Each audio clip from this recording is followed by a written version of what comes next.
நம்மை சுற்றி சூழல் விழிப்புணர்வு செய்திகள்.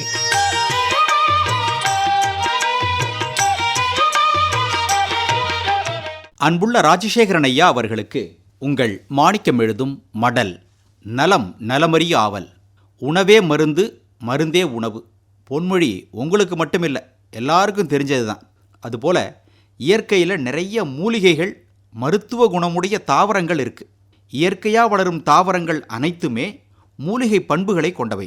உதாரணத்துக்கு சோத்துக்கத்தாழை, துளசி, எருக்கு, நன்னாரி, நிறைய எழுதலாம்.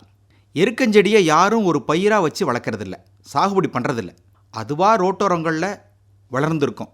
தப்பு செடின்னு கிராமத்தில் சொல்லுவாங்க. துளசியை கூட தொட்டியில் வச்சு அல்லது வீட்டு தோட்டத்தில் ஒரு செடியாக வளர்க்குறோம். கத்தாழையை கூட வீட்டில் கழிவு தண்ணி போகிற இடத்துல ஒரு கட்டையை கொண்டாந்து வச்சு வளர்க்குறோம். எருக்கு அப்படி அல்ல, அதுவாக முளைச்சி இருக்கும். ஆனால் எருக்கஞ்செடி முக்கியமானது. இதன் இலை, பட்டை, பூ, வேர், பால் ஆகியவை மருத்துவ குணம் கொண்டவை. வெப்ப பிரதேசங்களில் எருக்கு நல்லா வளரும். நம்ம மாநிலத்தில் எல்லா இடங்கள்லையும் தானாக வளர்ந்துருக்கு எருக்கு. ராஜசேகரன் ஐயா, பச்சை இலை, வெள்ளை தண்டு பகுதி, பூவும் வெள்ளை நிறத்தில் தான் இருக்கும். கத்தரிப்பூ கலரும் கலந்துருக்கும் பூவில். எருக்கில் வெள்ளெருக்குன்னு ஒரு வகை இருக்குது. விநாயகர் வழிபாட்டில் எருக்கம்பூவை பயன்படுத்தும் வழக்கம் இருக்குது. சிவபெருமானுக்கும் அர்ச்சனை செய்ய எருக்கம்பூவை பயன்படுத்துகிறாங்க. எருக்கு காரச்சுவையும் வெப்பத்தன்மையும் கொண்டது. வீக்கம், கட்டிகளை கரைக்கும் பண்புகளை எருக்கு இலை கொண்டிருக்கு. எருக்கம் பட்டை, பூ ஆகியவை கோழை அகற்றும், பசி உண்டாக்கும், செரிமானத்தை அதிகமாக்கும். வெள்ளை எருக்கின் வேர்க்கட்டை வீட்டில் இருந்துச்சுன்னா பூச்சிகள், விஷ வண்டுகள் வராதுன்னு மக்களுக்கு நம்பிக்கை.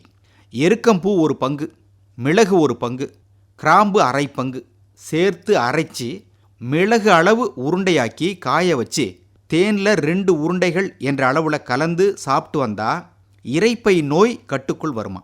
வெள்ளெருக்கம்பூ அதில் உள்ள காம்பு, உள் நரம்புகளை நீக்கிட்டு கொஞ்சம் மிளகு சேர்த்து அரைச்சி மிளகு அளவு மாத்திரைகளாக்கணும்.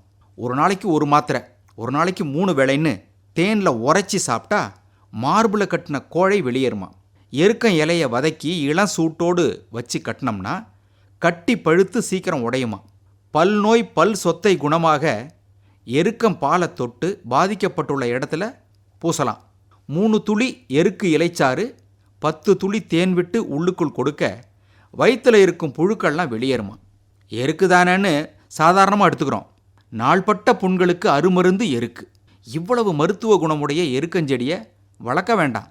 இருக்கிற செடிகளை பாதுகாத்தோம்னாலே போதும். எருக்கு போல நிறைய செடி கொடிகள், மருத்துவ குணமுடைய மூலிகை செடிகள் இருக்குது. பாரம்பரிய வைத்திய முறைகள்லாம் இந்த மாதிரியான மூலிகை செடிகளை மட்டுமே நம்பி செய்யப்படுது. ராஜசேகரன் ஐயா, நமக்கு மட்டுமில்லை, கால்நடைகளுக்கும் முதலுதவி மூலிகை மருத்துவ முறைகள் இருக்குது. நமது பாரம்பரியத்தை நாம தானே போற்றி பாதுகாக்கணும். இப்படிக்கு மடல் மாணிக்கம்.